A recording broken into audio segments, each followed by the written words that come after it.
แล้วระบอาจารย์ตัดต่ออาจารย์กำลังสิปล่อยมือเพลงนึงโอ้โอเคคนไทยภาพเพิ่มบ้านเลยนะภาพจ้าแล้วมี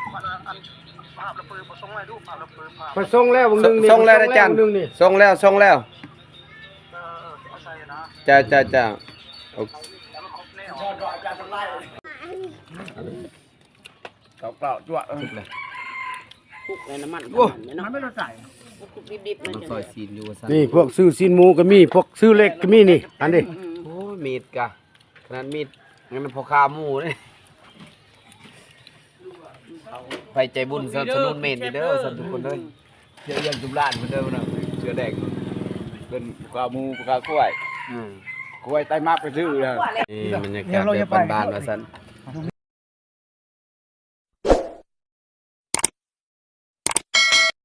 เอาการสบายดีมื้อนี้พบกับอาจารย์ทองไลเด้อซั่นพบกับสองสปองคือเก่านี่อาจารย์ทองไลนักร้องมาแต่เวียอัดจากเพลงบ่อาจารย์3เนาะกำลังสิปล่อยในไวๆนี้ทุกคนรอทาเด้อทางอาจารย์สุนทรสิปล่อยในซองอาจารย์สุนทรทุกคนเนาะมื้อนี้เพิ่นว่าไปกินหมูน้ำอายเพิ่นนี่หัวหน้าใหญ่ว่าซั่นประมาณนี้ทุกคนสลองเพิ่นมาแต่เวียงนะนักร้องนะฮะก็นักร้องเก่าว่าซั่นเนาะนักร้องเสียงดีด้วยเนี่ยบ่ธรรมดาบ่ธรรมดาโอ้อาจารย์ใหญ่เบิดนี่ความรู้สึกนี่ได้อัดเพลงแหละกับอาจารย์สุนทรม่วนเลยเว้ยม่วนเนาะมักสายมักเนาะซั่นก็ประมาณนี้ทุกคนเนาะบรรยากาศอยู่เที่ยงหน้าหัวหน้าเพิ่นว่าซั่นมาฉลองนี่ขออภัยด้วยเลือดเนี่ยนึงว่าซั่นนอนนี่เห็นบ่ทุกคนกินเลือดแตงโมซั่นประมาณนี้ทุกคนบรรยากาศอยู่เที่ยงหน้าเนาะประมาณนี้ไปกันเลยจุว่าซั่นทุกคนเครื่องในนี่เนาะประมาณนี้นี่คือแจ่วว่าซั่นประมาณนี้ทุกคน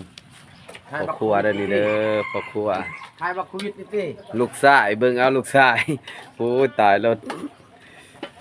รอคือพอวันนี้ประมาณนี้ทุกคนบรรยากาศเลือดล้วนๆว่าซั่นบางคนอาจจะบ่กินเนาะขอโทษนำเด้อพี่น้องต้องมาเอาโทรศัพท์เลือดมาจ่ายกินแซ่บแต่เบิ่งบ่อยากคักปานใดทุกคนเนาะบรรยากาศอยู่เถียงนานั่นคืออาเขาเด้อนี่ประมาณในเถียงนาเรากะโคตรม่วนเลยบรรยากาศเนาะประมาณนี้แหละทุกคนพอครัวบ่ได้นี่อาจารย์ทองไลสนับสนุนเด้อใครอยากซื้อหมูเพิ่นว่าขายหมูมื้อนี้เนาะขายชิ้นหมูนี่ทงละแสนผู้ใดสนใจทักมาเด้อว่าซั่นขายคู่มือแม่นบ่มื้ออื่นก็สิขายอยู่นี่ได้เห็นบ่ทางเจเพิ่นเด้อนี่เด้อทงละแสนเด้อนี่เด้อนี่ทางช่วยแน่นี่สีสดๆว่าซั่นขายเองเด้อสีใหม่ๆลูกขายใหม่ๆสดๆประมาณนี้ทุกคนสีใหม่ๆสดๆเลยว่าซั่นโอเคบรรยากาศนั่งชิวๆทุกคนเนาะคงแบบสั่งขนาดเท่าไหร่นี่เห็นป่ะกำลังสิปล่อยเด้อพี่น้องรอทาเนาะในไวๆนี้ว่าซั่น 2-3 วันนี่แหละโอ้คือเราเป็นหลอกด้วยคือสิปล่อยไวเนี่ยแล่แหละเขาตัดต่อยังเนาะทุกคนอย่าไปเชื่อเล่าอาจารย์สุนทรเป็นผู้ตัดตอนนี้กำลังตัดต่ออยู่ซั่นเพื่อสิแล้วบ่ได้ง่าย3เพลงว่าซั่นทุกคนเอ้ยรอทาฟังเด้ออาจารย์ทองไลสิม่วนสำใดก็ติดตามรับชมเหมือนกันคอยฟังแล้วฟังผู้เดียวพวกเจ้ารอทาก่อนว่าซั่นคอยฮอดก่อนแล้วค่อยได้ฟังก่อนว่าซั่นทุกคนในบรรยากาศอยู่นานี่โอเคจะน่าให้เราห้องเพลงลิ้นซื่อๆว่าซั่นเอาตู้คนหน้าค่อยมาว่าซั่นจังนั้นเนาะอยู่เที่ยงหน้าเสียงสดสิม่วนสำใดก็ติดตามรับชมเหมือนกันเด้อทุกคนเด้อลูกชายเราได้นี่เด้เห็นบ่ประมาณนี้ทุกคนเลือดกามทุกคนเลือดก้อนว่าซั่นเนาะอาจารย์ทองไลด้วยนี่เด้อนี่นักร้องกำลังฮิตนะครับว่าซั่นกำลังดังแห้งช่วงนี้ว่าซั่นเนาะดีใจในใจว่าซั่นหุ่มอยู่ว่าซั่นประมาณนี้ทุกคนบรรยากาศสวยเด้อสวยกดเด้อยังบ่ทันปล่อยแต่สนับสนุนเพิ่นเด้อทุกคนเด้อแจ้งเกิด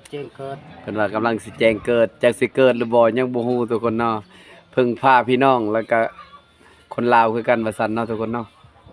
อาจารย์ทองไล่นี่รอบ่ประมาณนี้ทุกคนคนดังนะนี่คนดัง ความรอยากแล้วเดี๋ยว คนดังเด้อนี่เด้ ค อ วามรออยากหายเลย ว่าซั่นประมาณนี้ทุกคนนี่เพิ่นมื้อนี้เพิ่นว่าอายเพิ่นสลองเพิ่นมาแต่เวียงแหละกินเลือดเลือดกล้ามเลือดหมูประมาณนี้ทุกคนเนาะบรรยากาศชิวๆอยู่เที่ยงนา นี่นะปลูก อันนี้คือเหล้าขาวว่าซั่นแก้ขาวเนาะประมาณนี้ว่าซั่นทุกคนปรุงปักใหญ่2แก้วเพื่อสิฮอดนี่ทุกคนกำลังโทรกับอาจารย์สุนทรนะทุกคนเห็นบ่อาจารย์ทองไล่ว่าซั่นประมาณนี้ อ่า อาจารย์มาเด้อนี่เด้อประมาณนี้ทุกคนเนาะบรรยากาศขอบใจหลายๆอาจารย์ขอบใจยูทูบเบอร์ ยูทูบบ้า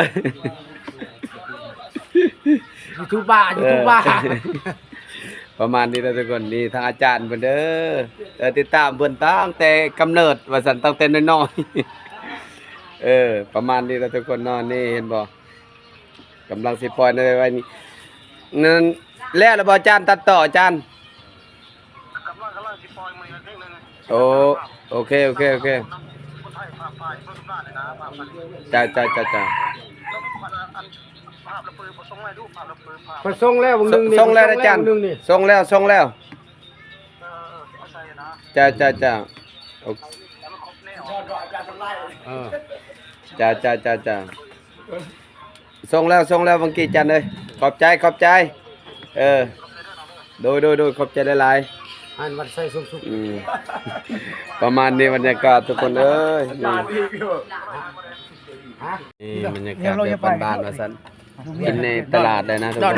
นี่น่าเราเกม กำลังเละ ซอยได้ไหม เจ้า เมื่อน่ะ จะท้องบ่อปุ่นเสียไป กำลังสิซอยซีนมาสั่นทุกคน เครื่องในท้องนึงหวะ ไปนกเปล่าจ้ว คุกในน้ำมันเนาะ มันไม่ต้องใส่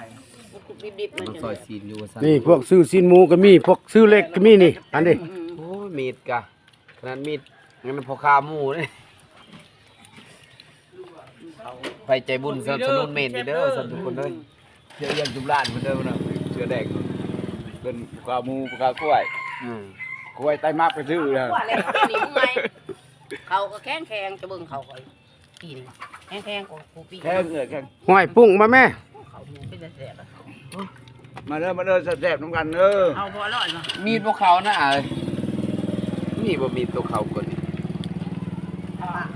ทายแต่หมูไว้ตัวเองบ่มี น้ำเท่ากับว่าไผ่ถ่าย ไปถ่ายแล้วเป่าอามาสิจะเป็นมือกลองให้นี่อาจารย์ทองไล่นี่เพิ่นว่ามีไฟถ่ายนี่ ต้อง สิ ไล่บ่กินดิบนี่กินแต่สุกนี่เห็นบ่ โอ้คนดังทุกคนเลยนี่นี่ คนดังในอดีต คนดังในอดีตกำลังสิฟื้นว่าซั่น